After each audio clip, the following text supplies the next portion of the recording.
ছায়াও পাওয়া যাবে। হ্যাঁ, আবার রান্নার জন্য লাকড়িরও অভাব হবে না।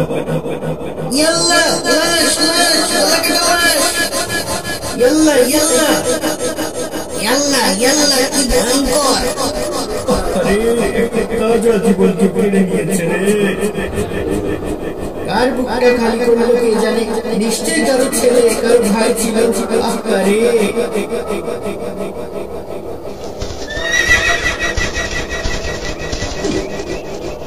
আয়েশা, আয়েশা কোথায় গেলে? অনেকদিন পর বাপের বাড়িতে যাচ্ছি, 1 মাসের আগে আমি ভাবলাম বাড়িতে ঘরে ডাল রুটি খাবো, মনেই নেই যে বউ বাড়িতে নেই। যাই দেখি ঘরে কিছু আছে কিনা খাওয়ার মতো। খালি খালি সব খালি, ঘরে তো খাওয়ার মতো কিছুই নেই দেখছি।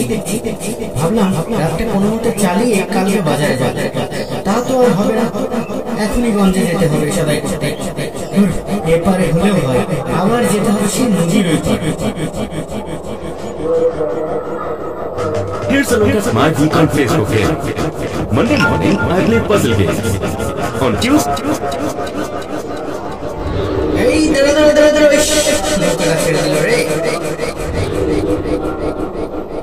আবার অন্য নৌকায় মানুষ ঘুরবে, তারপর ছাড়বে। ততক্ষণ বসে থাকো নাকি একাই নৌকা ভাড়া করে যাবো? ও মাঝি, আর কত সময় নিবা? এবার তোমার নৌকা ছাড়ো, বাজার সদাই তোমার এখনই কিছু করছে। বউ না থাকলে এই কষ্ট রে ভাই, কি আর করবে? হ্যাঁ রে ভাই, ভাই ঠিক ঠিক, এটা আল্লাহ তাআলার উপহার আমাদের জন্য, কিন্তু এটা তো আমি ধরেছি, কেউ পেল না। কি একটা অবস্থা! আরে এই দেখো এই দেখো, পাশে একটা ধারালো চাকু।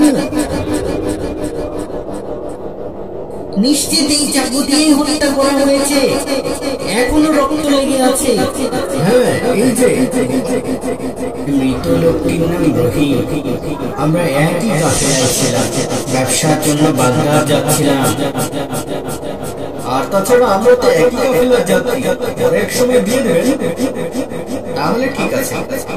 লাগে সবাইকে দেখে তো লাগে না, আপনাকে দেখে ভরসা লাগে ভাই।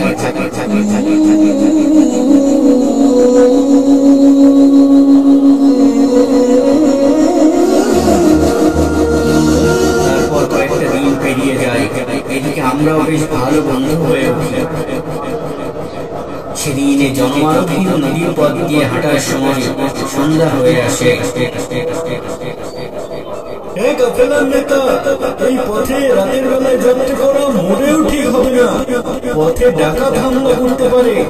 তার চেয়ে ভালো হয় রাতটা আমরা এখানে কাটিয়ে সকালে আবার রওনা দিই। কি বলো সবাই? অজানা আতঙ্কে আমার শরীর কাঁপছিল। তখনই আমি দেখলাম। কি কি দেখলে তুমি? কি হয়েছিল কাফেলার সাথে? আমি দেখলাম গাছের আড়াল থেকে বের হয়ে এলো রহিম। তখনও তার কোমরে আমার ছবি।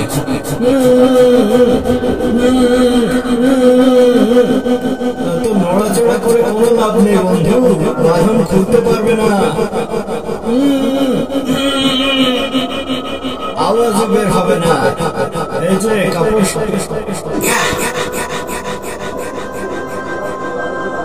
আমাকে মেরো না ভাই, দয়া করো, আমাকে হত্যা করো না, তুমি আমার সব উদ্ধার করো। তারপর থেকে আমি সর্বদাই দোয়াই করে যাচ্ছিলাম, আর হঠাৎ দেখি আপনারা এই দিকে আসছে। আমি বুঝে যাই আল্লাহ তাআলাই আপনাদের আমাদের